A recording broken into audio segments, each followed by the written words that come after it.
할렐루야. 살아계신 하나님께서 이 시간도 우리와 함께 하심을 믿습니다. 오늘은 다니엘서 9장 3절과 4절을 가지고 하나님이 응답하시는 기도 세 번째 시간으로 감정을 충분히 사용하라 라는 제목으로 하나님 말씀 증거하도록 하겠습니다. 우리가 하나님께 무언가를 구하고 또 그것에 대해서 기도하고 싶을 때 그것이 육체적인 필요든 물질적인 필요든 영적인 필요든 또 감정적인 필요든 원하는 무엇이든지 이 감정을 사용해서 표현하는 것이 매우 중요하다고 생각합니다. 우리의 기도 중 많은 부분이 뚝뚝 잘려 있고 메말라 있고 풍요롭지가 않아 보입니다. 했던 말 몇 가지 또 하고 무슨 말을 하는지도 모르고 할 때도 있고요. 머릿속에 외워둔 것들을 가지고 반복해서 하고 그러지 않습니까? 그래서 미국 사람들이 거의 머릿속에 외우고 있는 그 기도문이 이렇다고 합니다. 주님, 저 이제 자려고 눕는데 제 영혼을 지켜주소서. 혹시라도 제가 깨어나기 전에 죽게 된다면 제 영혼을 거두어 주소서. 또 식탁에 앉아가지고 식탁 기도라고 하는데요. 주님, 이 음식을 통해서 우리 몸에 영양이 공급되도록 축복하소서. 이런 문구는 미국 교회의 성도들이 그냥 머릿속에 외워두는 기도 문구들이라는 것입니다. 감정이 없습니다. 그냥 배운 대로 할 뿐입니다. 여러분, 하나님은 우리 기도 소리가 얼마나 아름다운지 상관하지 않으시고요. 오히려 우리의 말들보다 우리의 말에 실린 감정에 더 관심이 많으십니다. 우리가 때때로 남의 감정을 생각지 않고 그냥 바른 말을 할 수가 있습니다. 그렇게 되면은 상황이 엉망이 될 수가 있습니다. 예를 들면요, 어떤 목사님이 예배를 인도하시면서 여러분 오늘 최아무개 장로님이 소천하셨습니다. 남은 유가족들을 위로해 주시기 바랍니다. 그러면 다 같이 찬송가 이 기쁜 소식을 온 세상 전하세 부르시겠습니다. 여러분 이 상황이 좀 이상하죠? 그 감정이 빠져서 그렇습니다. 유가족들의 감정을 생각했으면은 이렇게 예배 인도를 하면은 안 되겠지요. 적절한 감정 표현이 이렇게 중요합니다. 또 잘못된 감정으로 바른 말을 해서 부인이나 남편, 부인이 이해 못하는 그런 경험 한 적 있으십니까? 우리 남편 되시는 분들 어떠십니까? 아마도 있을 겁니다. 예를 들면은 저녁을 먹는데 남편이 웃으면서 하하하하 와 짠 김치에 싱거운 된장국이군 하하하하하 그러면은 그 남편이 아내에게 나는 짠 김치와 싱거운 된장국을 좋아해 이런 뜻입니까? 아니면은 반대의 뜻입니까?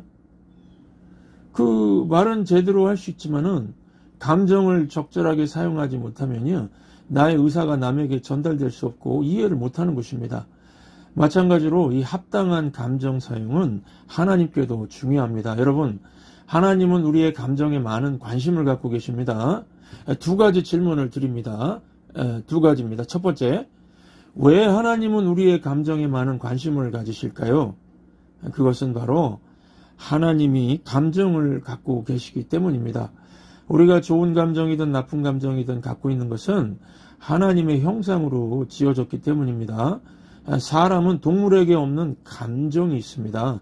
감정을 갖고 계신 하나님의 형상으로 지음받았기에 우리는 모든 감정을 가지고 있습니다. 성경은요, 하나님이 기뻐하시기도 하고 슬퍼하시기도 한다고 말하고 있습니다. 하나님은 사람들이 전쟁하는 것을 볼 때, 사람들이 이기심을 갖고 남에게 행동하는 것을 볼 때 슬퍼하십니다. 또 성경은 하나님이 진노하신다고 하면서 그래서 우리도 화를 낼 수 있다고 말합니다. 하나님의 형상으로 지음받았으니까요. 성경은 또 하나님이 질투하신다고 말하면서 그래서 우리도 질투할 수 있다고 말합니다.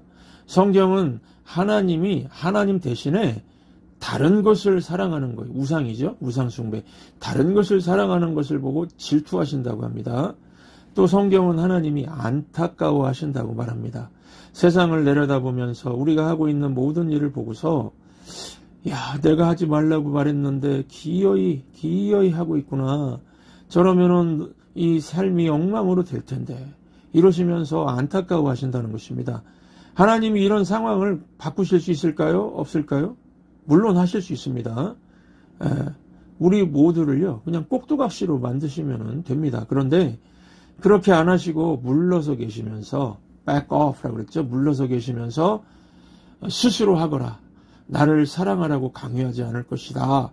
옳은 일을 하도록 강요하지 않을 것이다. 강요는 사랑도 존중도 아니기 때문이야. 이렇게 하나님께서 반응을 하시니까요. 그랬더니 이 세상 사람들이 어떻게 살고 있습니까? 하나님의 사랑과 존중을 무시하고 하나님은 없어. 하나님은 뭐 그냥 사람이 생각으로 만든 존재야. 뭐 나의 자유가 모든 것을 한다. 완전히 이런 식으로 엉뚱한 생각한다는 것입니다. 우리도 그렇지요. 스스로 하라 그러니까 매일 이기적인 결정을 내리고 이 사람들 상처 주고 상처받습니다. 그래서 죄가 있는 것입니다. 하나님은 선택할 자유를 주시는데 세상에는 악함이 있습니다. 하나님은 내가 물러서서 기다려줄 테니 너 스스로 선택과 결정하면서 살아보라고 하시는 것이죠. 이거는 무관심한 게 아니고 사랑과 존중의 감정으로 이루신다는 겁니다. 하나님은 이같이 나는 감정이 있는 하나님이라고 말씀하십니다. 성경을 보시면은 십자가에서 돌아가신 예수님 나오시죠. 그 장면은 하나님에겐 최고조의 감정에 이르게 하는 그러한 장면입니다. 하나님에겐 정말 감정적으로 고통스러운 일이었습니다. 독생자 예수님이 그렇게 죽는 것을 지켜보는 성부 아버지 하나님은 괴로우셨지만은 우리를 위해서 그렇게 하신 겁니다. 십자가 사건을 지켜보는 사람들도 고통스러웠죠. 이 십자가는 하나님의 그 고통의 감정이 드러난 사건입니다. 여러분, 하나님은 우리에게 그분의 감정을 담아서 대하십니다. 이거 알고 계십니까? 하나님은 그냥 말로만요, 오, 사랑한다 라고 하지 않으십니다. 하나님은 우리를 열정적으로 감정을 다해서 우리를 사랑하십니다. 우리에게 깊고 깊은 애정을 갖고 계십니다. 우리를 얼마나 사랑하는지 모르는 분들 계시면은 십자가를 바라보시기 바랍니다. 나는 너를 위해 목숨을 내놓을 수 있다 이것입니다. 십자가는요, 너를 위해 기꺼이 내가 죽을 것이다. 이것이 하나님이 우리에게 담고 있는 그분의 감정입니다. 이 정도입니다. 그래서 하나님은 난 너를 만나기 원한다. 너에게 나는 이 정도의 애정어린 감정이 있으니까 너도 나에게 좀 감정을 가지고 대화를 나누길 원한다 하시는 겁니다. 그냥 기도문을 읽고 그 안에 감정이 없는 그런 기도를 하지 말라는 것입니다. 여러분, 질문 드립니다. 여러분, 누군가에게 요청을 하실 때에 그 말하는 어조에는 분명한 차이가 있을까요? 없을까요? 있다는 걸 여러분들도 아실 겁니다. 예를 들면은 남자들 같은 경우 이게 데이트하다가 청혼을 하지 않습니까? 뭐 청혼을 할 때에 그냥 뭐 목에다 힘주고 당신이 나와 결혼해 주길 바라는 바요. 그렇다면요, 여자는 분명히 이럴 겁니다. 좀 더 열정적으로 말할 수 없나요? 그 정도 청혼이라면 사양합니다. No thank you. 결혼할 일 없을 겁니다. 여러분, 말하는 어조가 큰 차이를 내는 것입니다. 제 친구 하나가 잘못 청혼해가지고 아주 곤욕스러웠던 친구 한 명이 있습니다. 이 어조, 감정의 차이가 이렇게 크다는 겁니다. 여러분 중에 어렸을 때에 그 간지럽히는 게임 같은 거 하지 않았습니까? 누군가에게 간지럽혔을 때. 그 처음에는 좀 재밌습니다. 그래, 나중에는 막 너무 심해졌던 때, 그럴 때 기억하시는 분 계십니까? 간지럽히지 않기를 원할 때 뭐 부드럽게, 제발 그러지 마라. 제발 그러지 마. 그랬나요? 아닐 겁니다. 막 괴로워가지고 세게 그냥 그만해! 그만해! 간지럽히지 마! 더 이상 못 참겠어! 이랬을 겁니다. 이게 무슨 말씀인가 하면은 감정을 얼마나 담는가 하는 강도가 어떤 것이 얼마나 중요한지를 보여준다는 것입니다. 그래서 하나님도 마찬가지입니다. 하나님께 어떤 것에 대해서 구할 때 하나님 저 이거 필요해요 하는데 열정도 없고요. 그것에 대해 딱 한 번만 기도한다고 하면요, 뭐 그것에 대해 2번 이상 기도하고 싶어 하지도 않고 뭐 하나님께 더 이상 얘기하지도 않는다면은 하나님께서 뭐라고 하실까요? What's this? 이게 뭐야? 그거 그냥 너 바램이냐? 너 잠시 그런 생각한 거냐? 아니면은 정말 그걸 원하는 거냐? 하나님이 이러신다는 겁니다. 성경은 이렇게 말합니다. 이 다니엘서 9장 하반절 보시면은 내가 기도로 간절히 하나님께 탄원하기 시작했다. 영어로는 pleading이라고 하거든요. 이 탄원이라는 단어, 밑줄 치십시오. 이 탄원. 이 탄원이란 말은 감정적으로 요청하는 것을 의미합니다. 무미건조하거나 그냥 평범한 요청 이상입니다. 그러므로 두 번째 질문 드립니다. 우리가 감정을 담아서 그러면 어떻게 기도해야 한다는 겁니까? 탄원하라는 겁니다. 탄원하라. 감정을 다해서 간청하는 것입니다. 히브리 원어로는 이게 바카시라는 겁니다. 바카시. 바카스가 아니고 바카시는요, 이게 감정적인 요구, 진지한 추구, 온 마음을 다해서 찾는 것을 의미합니다. 간절히 사정을 아뢰는 것을 의미합니다. 그 다니엘이 탄원했다. 이거는 바카시했다는 거죠. 하나님께 간청한 겁니다. 하나님, 제발 들어주세요. 저의 요청을 들어주세요. 제가 꼭 필요한 요청입니다. 이게 탄원입니다. 여러분, 하나님은 이런 탄원을 들으십니다. 그 릭 워렌 목사님이라고 아주 유명한 목사님이죠. 이 릭 워렌 목사님 설교에서 들은 예화를 소개합니다. 크리스마스 때 그 애들은 그 시계, 그 스타워즈 시계 같은 거 좋아하거든요. 스타워즈 시계를 갖고 싶어 했던 어떤 어린아이가 있었다고 합니다. 그 아이는 부모님께 계속해서 졸라댔다고 합니다. 엄마, 크리스마스 때 스타워즈 시계 갖고 싶어요. 아빠, 크리스마스에 스타워즈 시계 갖고 싶어요. 엄마, 스타워즈 시계, 아빠, 스타워즈 시계, 막 이러면서요. 아이는 대화할 때마다, 식사할 때마다 스타워즈 시계 그러면서 계속 졸라댔다고 합니다. 그러자 아빠가 자니, 스탑, 그만해. 한 번만 더 하면 너 시계 없어? 이렇게 했다는 겁니다.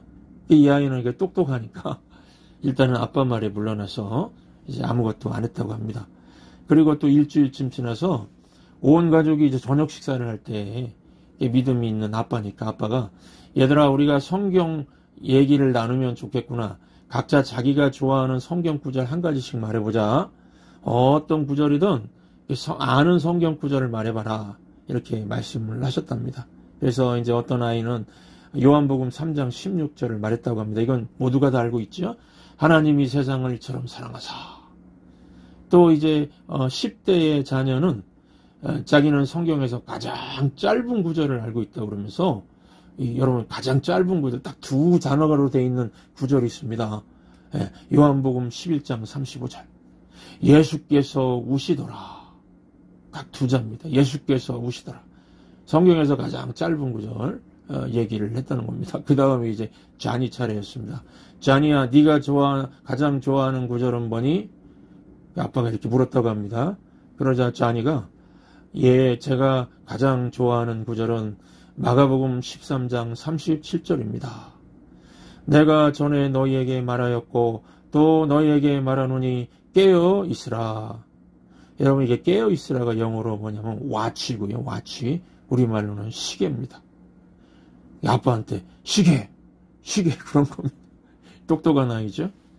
이 자니의 끝없는 탄원이 결국 시계를 얻게 되었다고 합니다. 여러분, 우리 다니 4절도 보시면 4절 보시면은 우리말 성경 번역하고 조금 다른 메시지 성경이라고 있습니다. 아주 이해하기 쉽게 풀어놓은 번역인데 이 4절을 보시면요. 내가 내 마음을 하나님께 쏟아놓고 내 영혼을 하나님께 바쳤습니다. 이렇게 번역했습니다. 여러분, 이런 적 있으십니까? 하나님께 마음을 쏟은 적 있으십니까? 영혼을 하나님께 바친 적 있으십니까? 이거는 약한 사람의 기도가 아니고 간절하고요. 가슴을 후비면서 영혼을 하나님께 쏟아내는 기도라는 것입니다. 하나님, 제 마음을 쏟아붓습니다. 제 영혼을 쏟아붓습니다. 마치 야곱이 천사와 씨름하는 것과 같은 이 비슷한 겁니다. 하나님이 저를 축복해 주실 때까지 저는 놓지 않을 겁니다. 이런 간청이죠. 여러분, 이렇게 마지막으로 기도한 적이 언제입니까? 온 감정을 담아서 영혼을 하나님께 막 쏟아부으면서요. 성경은 이렇게 감정을 담아 기도하는 것을 하나님께 부르짖음이라고 합니다. 그래서 성경을 보시면은 많은 부류의 사람들이 하나님께 부르짖었습니다. 부르짖었고 하나님께서 그들의 기도를 들으신 예가 참 많습니다. 이게 부르짖음에 대한 하나님의 많은 약속이 있습니다. 다니엘도 이게 간청한다고 말했죠. 간청, 이거 부르짖는 겁니다. 부르짖는 것이죠. 무엇을 부르짖습니까? 하나님, 제 고향으로 돌아가고 싶습니다. 저는 85세 노인입니다. 저는 평생을 이방 왕을 섬기며 보냈고 그러나 제 믿음을 지켰습니다. 하나님, 이제는 제 수고를 기억하시고 고국에 돌아가서 죽고 싶습니다. 이걸 놓고서 막 부르짖는 겁니다. 다니엘이 그 동시대에 살았던 그 다니엘과 동시대에 살았던 그 에레미야 있죠. 에레미야 50장 4절 5절에서 이렇게 예언합니다. 그때 내 백성이 함께 눈물이죠. 감정적인 기도입니다. 그들이 함께 눈물로 주님을 찾을 것이요. 그들은 예루살렘으로 가는 길을 묻고 다시 집으로 돌아갈 것이다. 그들은 집으로 돌아가는 방법조차 몰랐다는 겁니다. 하나님께 묻는 거니까요. 이 구절은요, 성경에서 가장 감동적이고 소망이 되는 구절 중에 하나입니다. 집으로 돌아가는 길을 모르지만 눈물을 흘리면서 감정을 담아서 하나님께 구하면은 다시 집으로 돌아가게 될 것이라는 겁니다. 여러분, 미국은 지금 이 기도를 해야 할 때입니다. 이 나라가 출발한 곳에서 너무 멀리 떨어져 있어서요. 다시 집으로 돌아가야 됩니다. 처음으로 돌아가야 됩니다. 이 기도해야 될 때입니다. 우리들도 각자 지금 각자의 삶을 살면서 이 기도를 해야 할 때라고 생각합니다. 하나님, 제가 하나님에게서 너무 멀어졌고 너무 바빠졌고 너무 산만해졌고 하나님께로 돌아가는 길을 찾을 방법조차 모릅니다. 돌아가는 방법을 조금도 모르지만 저는 집으로 돌아가고 싶습니다. 하나님 품으로 돌아가고 싶습니다. 우리 각자의 삶을 위해서 우리도 기도해야 될 때라고 생각합니다. 어떤 분들은 가족을 위해서 우리 가족은 지금 풍비박산의 위기입니다. 하나님께로 돌아가야 됩니다. 기도해야 할 것입니다. 또 어떤 분은 자녀들 위해서 집 나간 아이가 집으로 돌아가게 해달라고요. 기도해야 될 때입니다. 어떤 분들은 사업을 위해서 나라를 위해서 기도해야 될 때라고 저는 믿습니다. 확신합니다. 그러면은 하나님은 언제 그런 기도에 응답하신다는 겁니까? 내 백성이 함께 눈물을 흘릴 때. 여기도 밑줄 치시면 좋겠습니다. 눈물을 흘릴 때 감정적으로 탄원하고 호소할 때죠. 내 백성이 함께 눈물을 흘릴 때 그러면 내가 대답하겠다고 하나님 말씀하십니다. 여러분, 이거는 소망의 메시지입니다. 여러분들 지금 신문을 읽고 TV를 보시면서 우리나라에서 무슨 일이 일어나고 있는지, 지금 세계 곳곳에서 무슨 일이 일어나고 있는지 보실 겁니다. 그것들 보면서 마음을 아프게 하는 것이 있습니까? 사회 시스템, 정치에서 일어나는 일들 중에 마음을 아프게 하는 것이 무엇입니까? 눈물을 흘리게 하는 것이 있습니까? 없다면은요, 그렇지 않다면은요, 하나님 마음에서 지금 멀어졌다는 뜻입니다. 세상을 바라보면서 비판할 일이 아닙니다. 비판이 변화를 가져오지 않습니다. 우리가 막 험담하고요, 요즘에 이런 걸 트윗한다 그러는데 비난하면서 이런 게 아닙니다. 마음이 아파야죠. 마음이 아파서 하나님께 눈물로 탄원해야 되지 않습니까? 하나님, 지금 이 부분에서 하나님의 도움이 절실하게 필요합니다. 이렇게요. 사람들을 바라볼 때도 마찬가지입니다. 부자든 가난한 자든 건강한 자든 병든 자든 많이 배운 사람이든 못 배운 사람이든 천국과 지옥이 있는 것도 모르고요. 이 생이 전부인 줄 알고 사는 사람들 보고 아파하는 마음이 있습니까? 구원의 길도 모르고 멸망의 길로 가는 사람들 보면서 아파하는 마음이 있습니까? 여러분, 죄와 죽음의 권세 아래 종로를 타다가 지옥에 추락하게 될 사람들 바라보면서 날마다 아픔을 느끼시는 분이 하나님이십니다.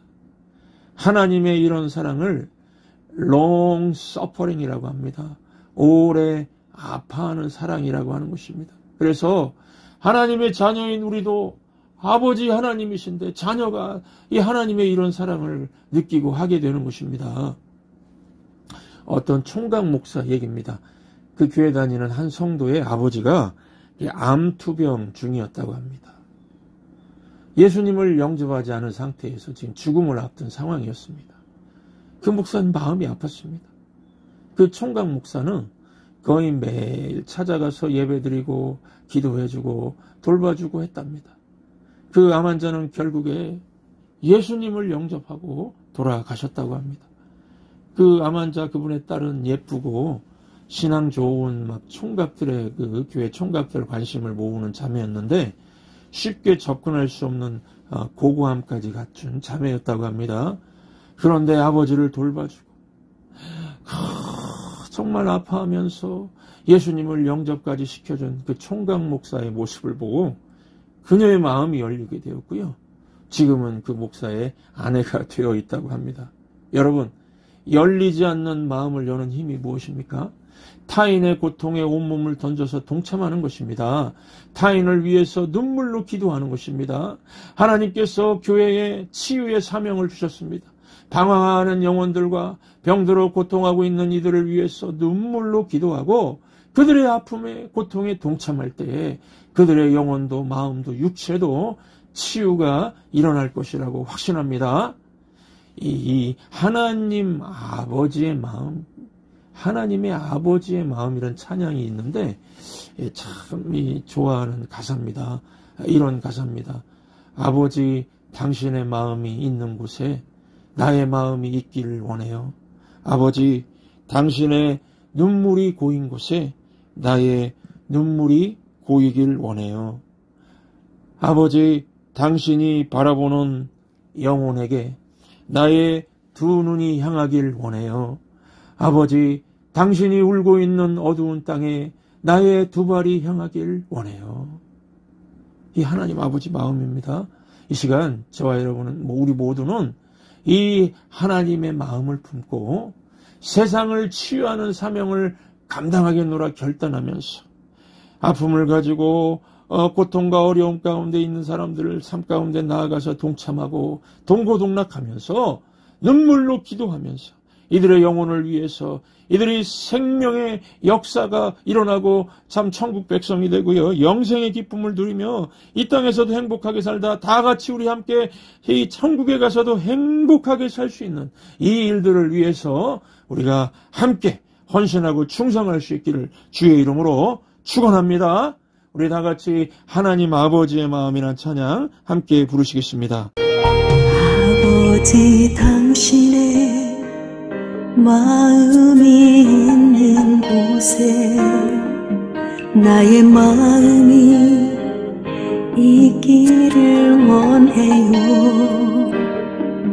아버지, 당신의 눈물이 고인 곳에 나의 눈물이 고이길 원해요.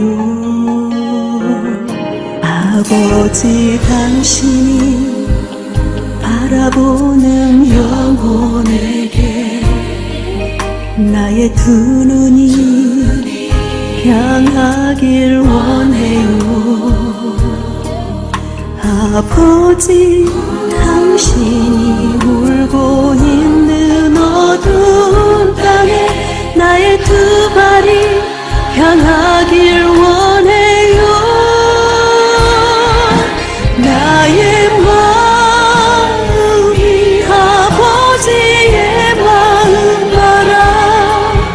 내 모든 뜻 아버지의 뜻이 될 수 있기를 나의 온 몸이 아버지의 마음 알아.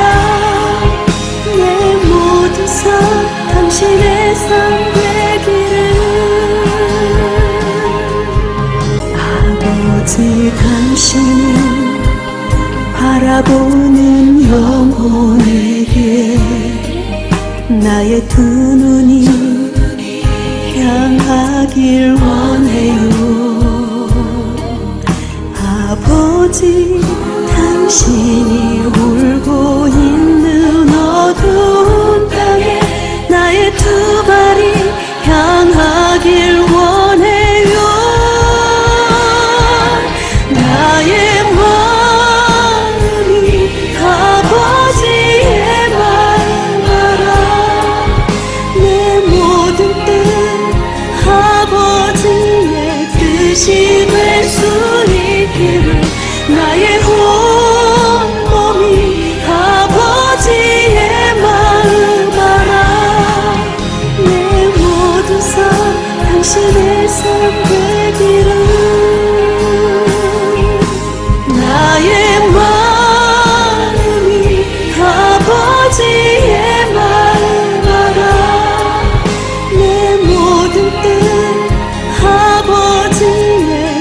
뜻이 될 수 있기를 나의 온몸이 아버지의 마음 알아 내 모든 삶 당신의 삶 되기를 내 모든 삶 당신의 삶